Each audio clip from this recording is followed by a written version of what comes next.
Ng'ennaku z'omwezi 5 omwezi guno ekibiina ki People's Front for Freedom kyalangirirwa ng'ekibiina ky'ebyobufuzi mu butongole era ne kiweebwa ne certificate okukikakasa.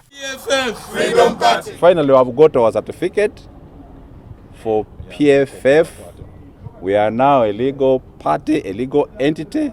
It has been a long journey. Newankubadde ekibiina kyatongozebwa, abakitwala bakyakukulumira akakiiko k'ebyokulonda okulwawo okufulumya certificate yaabwe. Ekyaleeta emirimu egimu okuziŋŋama naddala okukola ku nteekateeka ennungamu ku kalulu akabindabinda. Ne twemulugunya olw'obudde obungi bwe batutwalidde. Obudde obwo bwe batutwalidde si bwe bateekwa okuyisaamu abantu abawandiisa ebibiina. Kiviiriddeko abantu okutandika okugula ebibiina ng'abagula bizinensi. Kati balangiridde nga bali abeeteefuteefu okutandika ku nteekateeka zaabwe ng'akakiiko kaabwe aka National Executive Committee kasuubirwa okutuula ssabbiiti eno. NEC egenda kutuula wiiki eno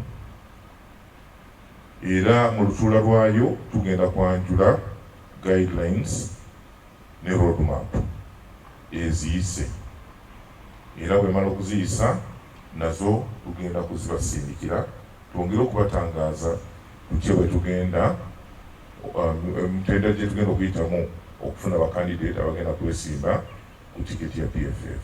Wetwogerera ekibiina kyatandise dda okugaba empapula eri abaagala okwesimbawo mu bifo eby'enjawulo ne bagumya buli munnayuganda gy'ali nti yonna za kutuukayo. Era empapula ezo tumaze okuzisindika mu bifo eby'enjawulo n'ebitannaba okufuna zijja tujja kuzisindika ku mikutu ku WhatsApp, Facebook, email n'emikutu emirala tugenda kuzibatuusaako. Wano we basinzidde ne balagira abo bonna abaali bawanika ebipande by'okwesimbawo ku lw'ekibiina okubiggyayo mu bwangu nti byonna bye baakola byali wabweru w'amateeka. Mu kaseera kano njagala kubategeeza banyabo ne bassebo tewali yenna ku ffe alina tiketi ya kibiina.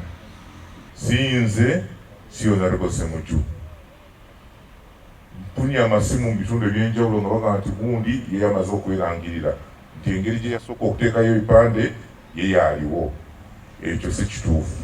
Bano era tebalemye kwogera ku bannakibiina bannaabwe Dr. Kizza Besigye ne munne Abed Lutale nga gavumenti bw'ekyabuliddwa obujulizi obubaluma ku misango egibavunaanibwa bwe batyo ne basaba bateebwe. Yadde okulaba basamba omupiira mu kkomera tebamukkiriza.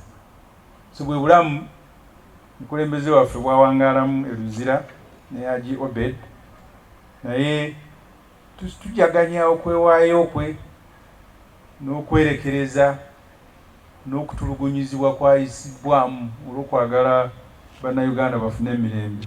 Bano babadde mu lukuŋŋaana lwa bannamawulire lwe bayise ku kitebe ky'ekibiina kyabwe e Katonga.